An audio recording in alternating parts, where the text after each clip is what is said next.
Hello friends, আমি অর্পণ। তো আজ ভিডিওটা খুবই ইন্টারেস্টিং একটা ভিডিও হতে চলেছে, তাই ভিডিওটা স্কিপ না করে প্রথম থেকে শেষ অবধি দেখতে থাকো বন্ধুরা। তো ব্যাপারটা হচ্ছে, একটা ইউটিউব রিভিউয়ার রয়েছেন আমাদের সকলের প্রিয় একজন দাদা। আমি তার নামটা নিচ্ছি না, প্রচণ্ড সম্মান করতাম তাকে আমি।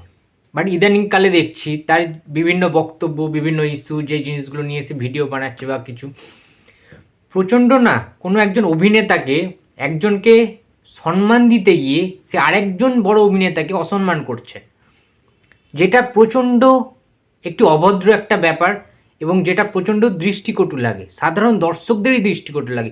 যার জন্য আজকে এই ভিডিওটা করা। আমার প্রচুর সাবস্ক্রাইবার বন্ধুরা রয়েছে, তারা আমাকে ইনবক্সে, কমেন্ট বক্সে, বিভিন্ন জায়গায় আমাকে লিখে পাঠিয়েছে এবং তার ভিডিওর লিঙ্কটা দিয়েছে, যে বলছে দাদা তুমি এটা দেখো, এই ভিডিওটা যে কিভাবে প্রসেনজিৎ চট্টোপাধ্যায়কে অসম্মান করছে এই ভিডিওটাতে।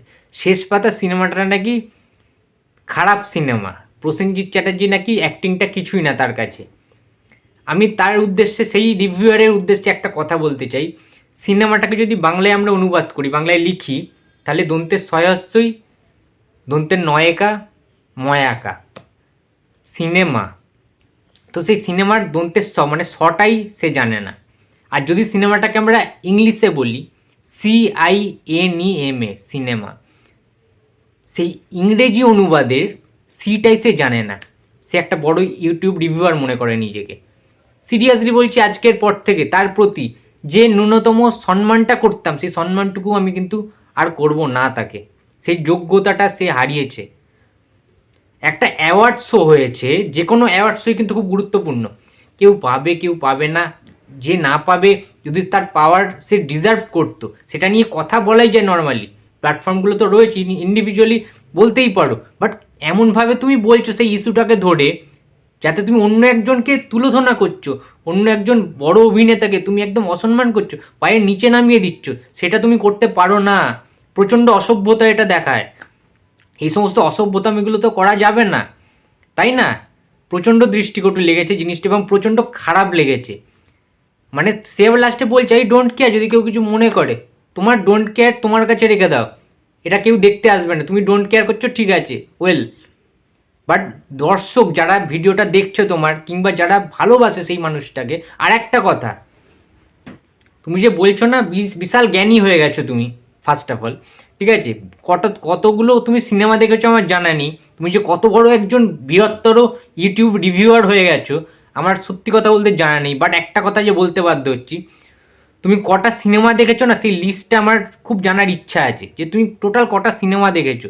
দেব আর জিতের ওই কিছু গুটি কতক সিনেমা দেখেই নিজেকে বিশাল বড় হুনু মনে করছো, বিশাল বড় ইউটিউবার মনে করছো তুমি নিজেকে। তুমি কিছুই দেখোনি, সিনেমা সম্পর্কে তোমার কিচ্ছু আইডিয়া নেই, 1% আইডিয়া নেই। এটা আমি আজকে ভিডিওতে বললাম। তার কারণ একটা ইস্যু সে দেখাচ্ছে, যে 2000 সাল থেকে নাকি বুমবাদা, আমাদের প্রসেনজিৎ চট্টোপাধ্যায় নাকি কমার্শিয়াল সিনেমা করা ছেড়ে দিয়েছে, সে নাকি আর্ট ফিল্মের দিকে আস্তে আস্তে চলে গেছে। তখন থেকে নাকি মিঠুন চক্রবর্তী টেনেছে, মিঠুন আর জিৎ নাকি টেনে নিয়ে গেছে বাংলা ইন্ডাস্ট্রি, নাকি ইন্ডাস্ট্রি থাকতো নাকি পতন হয়ে যেত। 2000 সালের পর থেকে বুমবাদার কটা সিনেমা আছে তোমার কোনো আইডিয়া আছে? দেখেছো কটা সিনেমা বলো তো? পাগল হয়ে যাবে সিনেমাগুলো দেখলে। সুপারহিট সুপারহিট সিনেমা আছে, ব্লকবাস্টার সিনেমা আছে, শ্বশুরবাড়ি জিন্দাবাদ, জামাইবাবু জিন্দাবাদ, কর্তব্য, ত্যাগ, শত্রুর মোকাবিলা, কুরুক্ষেত্র, রণক্ষেত্র, কটা সিনেমা বলবো, গুরু শিষ্য, ইনক্লাব, মানে কটা বলবো কটা বলবো না, সকাল সন্ধ্যা, সবুজ সাথী, মানে প্রচুর সিনেমা। তার মাঝখানে মাঝখানে উৎসবের মতো ছবি তিনি করেছেন, এক্সপেরিমেন্টাল সিনেমা করেছেন, তার মাঝখানে মাঝখানে প্রচুর সিনেমা ওই স্প্যানটাতে 2000 থেকে, তারপর থেকে। এবং সুপার হিট সেগুলো, আমি যেগুলো নামগুলো বললাম, মানে মেন মেন নামগুলো আমার যেগুলো মনে পড়লো বললাম, প্রচুর সিনেমা রয়েছে ওই স্প্যানটাতে। 2000 সালের পর থেকে নাকি প্রসেনজিৎ চট্টোপাধ্যায় আর্ট ফিল্মের নাকি চলে গেছেন। প্রসেনজিৎ চট্টোপাধ্যায় কখনো নিজের ইন্ডাস্ট্রিকে বিপদে ফেললে সে পুরোপুরি আর্ট ফিল্মে কখনোই চলে যায়নি, আজ পর্যন্ত, আজও চলে যাননি তিনি, এইটুখানি বলতে পারি। সে মাঝখানে মাঝখানে কিন্তু কমার্শিয়াল সিনেমা তিনি করছেন, তাকেও তো নিজের এটা দেখাতে হবে। প্রচণ্ড তো ট্রোলও করা হয়েছে প্রসেনজিৎ যখন টানা কমার্শিয়াল সিনেমা করে গেছিলেন, তখন কি ইউটিউব রিভিউয়াররা ঠিক তাকে ট্রোল করেননি? যার জন্য তিনি তার ঢাঁচটাকে একটুখানি চেঞ্জ করেছেন। কোন মুখে বলো এই কথাগুলো তোমরা? আমি এটা বুঝতে পারি না। কাছের তলায় নাচ, একই টাইপের কমার্শিয়াল হিরো, তার মধ্যে কোনো সিনেমা সম্পর্কে দক্ষতা নেই, সে অভিনয়ের জানে না, এই রকম কথাও প্রসেনজিৎ চট্টোপাধ্যায়কে শুনতে হয়েছে।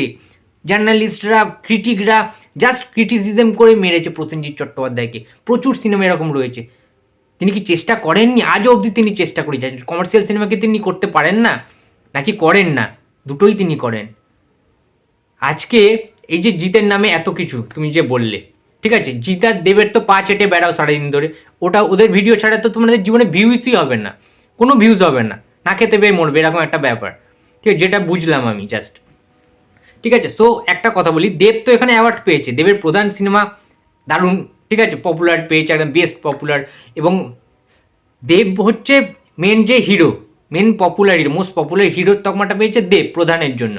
সেইটাকে তোমার, সেইটা নিয়ে তোমার কোনো ইস্যু নেই না, সেটা রাজনৈতিক দল হতে পারে না, দেব যেই পার্টি করে সেটা নিয়ে কোনো বক্তব্য নেই। বক্তব্য হচ্ছে কেন মিঠুনের, কাবুলিওয়ালার জন্য মিঠুনকে কেন দেয়া হলো না, জিতকে কেন চেঙ্গিসের জন্য দেয়া হলো না, কোন অ্যাওয়ার্ড শোতে কোন কোন ক্যাটাগরিতে কোন কোন সিনেমায় আসবে না যায় সেটা তো সেই কমিটি জানে। সেটার জন্য তুমি প্রসেনজিৎ চট্টোপাধ্যায়কে এমনভাবে অপমান করছো, সেই সিনেমা যায় না, তুমি হুনু হয়ে গেছো, তুমি সিনেমা সব বোঝো, তুমি বিশাল বড় মানে অভিনেতা নাকি? নিজেকে এমন ভাব করছো।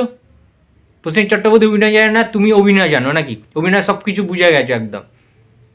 যে সিনেমাটা ইন্টারন্যাশনালি এতটা মানে লোক আলোচনা করছে শেষ পাতা সিনেমাটাকে নিয়ে, সেই সিনেমাটাই মানে নাকি কোনো সিনেমা না, এ নাকি আবার নিজেকে রিভিউয়ার মনে করে। হ্যাট, রিভিউয়ার বললেই রিভিউয়ার হয়ে যায় নাকি? অত সোজা নয় একটা ইউটিউব রিভিউয়ার হওয়া। একটা মুভির রিভিউ করতে গেলে যা যা এলিমেন্ট দরকার হয়, যে জিনিসপত্রগুলো জানাটা দরকার, তার 1% তো তোমার মধ্যে নেই, 1%ও নেই, এটুকু আমি চ্যালেঞ্জ করে বললাম। বাদ বাকি যারা রিভিউ করে আর কিছু কিছু তোমার মতো পাবলিক রয়েছে, দুই একজন রয়েছে, আমি তাদেরও নাম বল, তোমার যেমন নামটা বললাম না, ঠিক আছে, কারণ তোমার ভ্যালু বেড়ে যাবে নামটা বললে, সো আমি নামটা বলতে চাই না। আর তোমার মতো দুই একজন আরও রয়েছে, পাঁচাটা, ঠিক আছে, তাদেরও আমি নামটা বলতে চাই না। মানে জাস্ট জঘন্য রিভিউ তো না এগুলো, জাস্ট মানে হেগে বেরিয়েছে এরকম একটা ব্যাপার। তো যাই হোক, সেটা নিয়ে আমি বেশি কিছু বলতে চাই না, কিন্তু এইটুখানি বলতে চাই, কাবুলিওয়ালা অসম্ভব ভালো সিনেমা, মিঠুন চক্রবর্তীর অসম্ভব ভালো একটি চরিত্র, মিঠুন চক্রবর্তী লেজেন্ড আমাদের ইন্ডিয়ান সিনেমার, সেটাকে নিয়ে তো কোনো কথা হবে না। সেটা কেন দেখানো হয়নি সেটা আলাদা বিষয়, সেটাকে নিয়ে আমিও বলছি যে এটা দেখানো হলে ভালো হতো, কাবিলেরও একটা অ্যাওয়ার্ড পাওয়া উচিত ছিল, হয়তো অন্য প্ল্যাটফর্মে অনেক অ্যাওয়ার্ড পাবে, শুধু তো আর একটা অ্যাওয়ার্ড প্রোগ্রাম হচ্ছে না, এটা একটাই তো আর অ্যাওয়ার্ড নয় পৃথিবীতে। এরপরে ন্যাশনাল অ্যাওয়ার্ডের একটা নমিনেশন থাকবে, সেখানে অবশ্যই কাবুলিওয়ালা, মিঠুন চক্রবর্তী থাকবে না, শেষ পাতার প্রসেনজিৎ চট্টোপাধ্যায় থাকবে, তো এরকম ভালো ভালো সিনেমা সেখানেও থাকবে। সেখানে কে পাবে সেটা পুরোপুরি লাক ভাগ্যের ব্যাপার, অনেক বিষয় থাকে, অনেক জিনিসপত্র থাকে, তো সেটা আলাদা বিষয়, সেটা নিয়ে তুমি বলতেই পারতে যে মিঠুন চক্রবর্তীকে দেওয়া উচিত ছিল, প্রসেনজিৎ চট্টোপাধ্যায়কে দেওয়া হলো, মিঠুনকে কেন দেওয়া হলো না, জিতকে কেন দেওয়া হলো না, তার প্রসেনজিৎ চট্টোপাধ্যায় সিনেমাটা খারাপ, প্রসেনজিৎ চট্টোপাধ্যায় খারাপ অভিনয় করেছে, এইসব কি? তুমি সিনেমার বোঝো তো, সিনেমা কাকে বলে আদৌ? আর্ট ফিল্ম আর কমার্শিয়াল ফিল্ম বোঝো তো? তুমি যে বলছো যে বাণিজ্যিক সিনেমা ধসে যাচ্ছে, বাণিজ্যিক সিনেমা এটা তুলে ধরছে, জিতকে কেন দেওয়া হলো, জিতকে কোনো জায়গায় দেওয়া হয় না, পলিটিক্স চলছে। আরে ভাই পলিটিক্স, জিতকে কেন দেওয়া হয়নি সেটা ভেতরকার, তুমি কি সব কিছু জেনে বসে আছো? এর দায়টা কার? যারা অ্যাওয়ার্ডটাকে অর্গানাইজ করছে তাদের এটা ব্যাপার, তারা কি কমিটির তারা কি আলোচনা করেছে সেটা আলাদা বিষয়। চেঙ্গিস দারুণ সাকসেসফুল হয়েছে নাকি আর একটা কথা, প্যান ইন্ডিয়া রিলিজের কথা বলছো না তুমি, প্যান ইন্ডিয়া, ওই যে 2000 সালের যে স্প্যানটার কথা বললেন না, সেই 2000 সালের যে স্প্যানটা, তারপর থেকে প্রসেনজিৎ চট্টোপাধ্যায় বাংলায় ফার্স্ট প্যান ইন্ডিয়া সিনেমা বানায়, যার নাম চোখের বালি। সিনেমাটা তুমি দেখেছো কিনা আমার সন্দেহ আছে।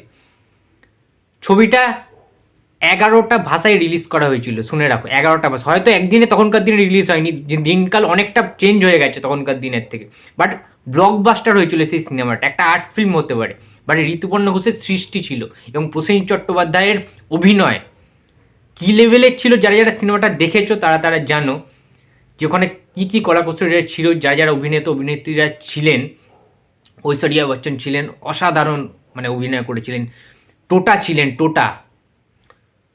সো সেই সিনেমাটার কথা সবাই ভুলে গেছে আজকে, কারণ কি সিনেমাটা কমার্শিয়ালি সেরকম মারপিট নেই, অ্যাকশান নেই। আরে বাবা, একটা ইন্ডাস্ট্রিতে সব রকম সিনেমার দরকার আছে। প্রসেনজিৎ চট্টোপাধ্যায় অভিনয় জানেন না, প্রসেনজিৎ চট্টোপাধ্যায়ের অভিনয় বাজে শেষ পাতাতে, তুমি একটা নিজেকে আবার ইউটিউব রিভিউয়ার মনে করো, এইসব কথাগুলো তুমি হেগে বেড়াচ্ছ, বলে বেড়াচ্ছ পাবলিককে।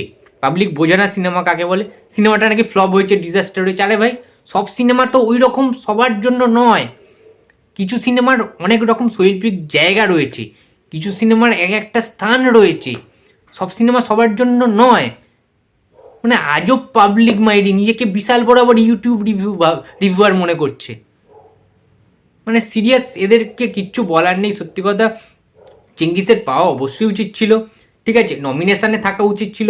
কাবুলিওয়ালা মোস্ট প্রবলি নমিনেশানে ছিল, কোনো কারণে অ্যাওয়ার্ড পায়নি, সেটা সম্পূর্ণ আলাদা বিষয়। এর সাথে প্রসেনজিৎ চ্যাটার্জির অ্যাক্টিংয়ের সাথে তুলনা, এই যে ইন্ডাস্ট্রির পতন, বাপরে বাপ, কত বড় বড় কথা বলে দিল। ইন্ডাস্ট্রিটা বাঁচিয়ে রেখেছেন আজকে প্রসেনজিৎ চট্টোপাধ্যায় নিজের কাঁধে, আজও পর্যন্ত দীর্ঘ 40 বছর ধরে। ঠিক আছে, তখন নাকি জিদ উঠেছে 2000 সালের পর থেকে মিঠুন বারুদ গুরুর মতো সিনেমা বানাচ্ছে। আরে ভাই, মিঠুন লেজেন্ড, সবাই জানে সেটা। মিঠুন বলিউডের সুপারস্টার, মেগাস্টার। সেখান থেকে যখনই মাঝে মাঝে তিনি টলিউড ইন্ডাস্ট্রিতে এসছেন, ধামাকাদার কিছু সুপারহিট সিনেমা দিয়েছেন, প্রচুর সিনেমা, ফাটাকেষ্ট হতে পারে, জিৎ আর মিঠুনের যুদ্ধ সিনেমা, তুমি যেটা বললে, হতেই পারে, সেটা না হওয়ার কোনো কারণ নেই, দারুণ হিট দিয়েছেন তো। বাট মিঠুন চক্রবর্তী কিন্তু নিজেও, তার যে dance Bangla dance reality show হতো, সেখানে কিন্তু মিঠুন চক্রবর্তী নিজের মুখেই জানিয়েছেন, যেখানে গেস্ট হিসেবে এসেছিলেন প্রসেনজিৎ চট্টোপাধ্যায়, সেখানে মিঠুন চক্রবর্তীর ওই ভিডিওটা আমার কাছে আছে, পরে একদিন দেবো তোমাদের সামনে, তোমরা দেখে নিও। মিঠুন চক্রবর্তী নিজের মুখে বলেছেন, লাইভ টেলিকাস্ট হয়েছে, সবাই দেখেছে সেটা, যে প্রসেনজিৎ চট্টোপাধ্যায় কিন্তু নিজের কাঁধে সমস্ত বাংলা ইন্ডাস্ট্রির প্রোডাকশন জাগিয়ে বাংলা ইন্ডাস্ট্রিকে নিজের কাঁধে করে আজ অবধি বয়ে নিয়ে চলেছেন। এবং মিঠুন চক্রবর্তী নিজের কথা বলেন, মিঠুন চক্রবর্তীর কথাই বলেন, যে মিঠুন চক্রবর্তী গেস্ট অ্যাপিয়ারেন্সের মতো, যখন তখন আসতেন, কাজ করতেন, চলে যেতেন। কিন্তু প্রসেনজিৎ চট্টোপাধ্যায় দাঁতে দাঁত চিপে লড়াইটা কিন্তু করে গেছেন। কমার্শিয়াল, আর্ট ফিল্ম, সমস্ত জনারের যে সিনেমাগুলো, তিনি কিন্তু সমস্ত অপমান, ট্রোলিং, এই যে এখন দেবকে নিয়ে অনেক ট্রোল হতো না, জিৎকে নিয়ে অনেক রকম ট্রোলিং হয়, সেই সমস্ত ট্রোলগুলো কিন্তু বুম্বাদাকে নিয়ে তখনকার দিনে হতো। প্রচুর মানুষ ক্রিটিসিজম করতেন কমার্শিয়াল সিনেমা করার জন্য, যে বুম্বাদা তাহলে কমার্শিয়াল সিনেমা ছাড়া অন্য কিছু পারেই না। তো অনেক কিছু জবাব দেওয়ার ছিল, যে তিনি একজন প্রখ্যাত বড় একজন অভিনেতা, তার মধ্যে কিন্তু অভিনয় সত্তাটাও রয়েছে সুপ্ত অবস্থায়, সেইটাও কিন্তু প্রমাণ করার ছিল। তাই জন্যই তিনি কমার্শিয়ালের পাশাপাশি আর্ট ফিল্মেও দারুণভাবে অভিনয় করছেন এবং বিভিন্ন অ্যাওয়ার্ড তিনি জিতে নিয়েছেন দেশ বিদেশ থেকে। সেটা তুমি ভুলে গেলে দাদা, নিজেকে আবার বিশাল বড় হুনু মনে করো, বিশাল বড় ইউটিউব রিভিউমার মনে করো। সেই সব দিনগুলো তুমি ভুলে গেছো, সেসব দিন তুমি দেখেছো আদেও? তো বইপত্র পড়ো, সবার ইন্টারভিউগুলো দেখো। হরনাথ চক্রবর্তী একটা ইন্টারভিউতে বলেছেন, যখন সাথীটা হয়, সাথী সিনেমাটা করার কথা ছিল প্রসেনজিৎ চট্টোপাধ্যায়, কিন্তু তখন বাংলা ইন্ডাস্ট্রিতে একটা নতুন মুখ দরকার হয়, নতুন একটা নিউ ফেসের দরকার হয়। তখন কিন্তু যে মিটিংটা হয় ভেতরে, মিটিং কিন্তু বুম্বাদা নিজের মুখেই বলেন যে নতুন মুখ একটা দরকার। তখন যে অডিশনগুলো নেয়, সেখান দিয়ে কিন্তু জিতেন্দ্র মাদরানি অর্থাৎ জিৎ, তাকে কিন্তু আনা হয়, এবং সেটার মূল যে দায়িত্বটা নিয়েছিলেন প্রসেনজিৎ চট্টোপাধ্যায় নিজের মুখে, এবং নিজে কিন্তু দায়িত্ব নিয়ে বলেছেন যে পরবর্তীকালের বাংলা সিনেমা ইন্ডাস্ট্রিতে কিন্তু এই হচ্ছে সুপারস্টার জিতের জন্ম হয় সেখান থেকে। তো বাংলা ইন্ডাস্ট্রিকে প্রসেনজিৎ ভালোবাসেন না? নতুন নতুন যারা সুপারস্টাররা উঠছে, তাদেরকে প্রসেনজিৎ ভালোবাসে না? বহুদিন আগে, মোস্ট প্রবলি 12 বছর আগে, আজ থেকে 12 বছর আগে একটা প্রোগ্রাম হয়েছিল জি বাংলায়, তোমরা অনেকে দেখেছো। সেখানে লেজেন্ডারি যে সমস্ত যে আইকনগুলো রয়েছে বাংলায়, উত্তম কুমার, সৌমিত্র চ্যাটার্জি, ছবি বিশ্বাস, ভানু বন্দ্যোপাধ্যায়, আরও যারা রয়েছে, মিঠুন চক্রবর্তী, দেব, জিৎ, প্রত্যেককে নিজে একা ট্রিবিউট জানিয়েছিলেন প্রসেনজিৎ চট্টোপাধ্যায়। এবং সেই প্রোগ্রামটাতে মানে সমস্ত যারা সুপারস্টারদের এই নামগুলো বললাম, নায়কদের নামগুলো বললাম তথাকথিত, সেই সমস্ত নায়কদেরকে কিন্তু নায়কদের সিনেমার গান বলে, বিভিন্ন সংলাপ বলে বুম্বাদা ট্রিবিউট জানিয়েছিলেন সমস্ত স্টার সুপারস্টারদের বাংলা ছবির।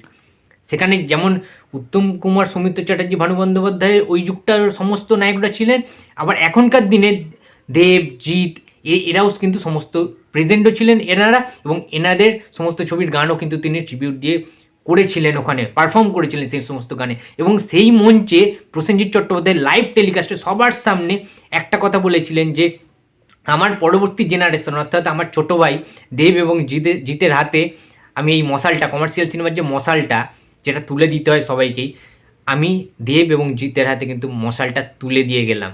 এই কথাটাও কিন্তু তিনি যায়। তার মানেটা কি, প্রত্যেকটা যুগ আসে এক একটা, সেই সমস্ত যুগে তরুণদেরকে সুযোগ দিতে হয়, তাদেরকে মানে যারা লেজেন্ডারি হয়, যারা লেজেন্ডারি অ্যাক্টর হয়, তারা কিন্তু প্রত্যেকের মশালটা তুলে দিয়ে যান সেই সমস্ত তরুণরা। তার কারণ পরবর্তী ইন্ডাস্ট্রিতে তারাই টেনে নিয়ে যাবেন, ভালো ভালো সিনেমা তারা উপহার দেবেন। কিন্তু বট গাছের ছায়ার মতো প্রসেনজিৎ চট্টোপাধ্যায় আজও কিন্তু রয়েছেন।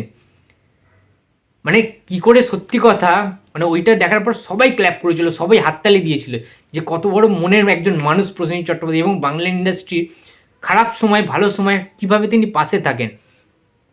প্রত্যেকটা স্টার সুপারস্টারদের জন্মদিনে, অভিনেতা অভিনেত্রীদের জন্মদিনে বুম্বাদা উইশ পর্যন্ত করেন, বার্থডে উইশ। আজকালকার দিনে যারা অ্যাক্টাররা রয়েছে, একটা উইশ দেখাতে পারবে যে বুম্বাদাকে উইশ করেন? দেখাতে পারবে না তোমরা। কিন্তু প্রসেনজিৎ চট্টোপাধ্যায় প্রত্যেকটা বার্থডেতে তোমরা প্রিভিয়াস ডেট দেখে আসতে পারো সোশ্যাল মিডিয়াতে, যে তিনি কতটা ভালোবাসেন, স্নেহ করেন, ভালোবাসা দিয়ে আদরে মুড়িয়ে রেখেছেন সমস্ত ছোট থেকে বড় সমস্ত মানে অ্যাক্টার কো অ্যাক্টার্সদের। সেই প্রসেনজিৎ আজকে খারাপ অভিনেতা হয়ে গেল। বাহ, নাইস। সামান্য ভিউয়ার্সের লোভে, সামান্য যাতে ভিউজ আসে, সেই লোভে যাচ্ছে তাইভাবে অপমান প্রসেনজিৎ চট্টোপাধ্যায়কে। তোমার এই কথাটায় না প্রসেনজিৎ চট্টোপাধ্যায় কিচ্ছু যায় আসবে না ভাই, কিচ্ছু না, ঠিক আছে? আর একটা কথা শেষ বলে দিচ্ছি, সেটা হচ্ছে তুমি ইউটিউব রিভিউয়ার তো নয়, আর 1%ও এত বছর যে তোমার কেরিয়ার, ইউটিউব কেরিয়ার, নামেই ইউটিউব রিভিউ করো, নামেই সিনেমা ট্রেলার রিভিউ করো, আদেও তোমার মধ্যে কিচ্ছু নেই, কিচ্ছু না, এইটুখানি বলে দিলাম। তো বন্ধুরা, এই ছিল আজকে আমার ভিডিও। তো ভিডিওটা যদি ভালো লাগে তো লাইক, কমেন্ট অ্যান্ড শেয়ার করতে ভুলো না। যদি চ্যানেল নতুন হয়ে থাকে তো প্লিজ সাবস্ক্রাইব করে দিও। তো দেখা হচ্ছে আর পরের ভিডিওতে। তো টাটা।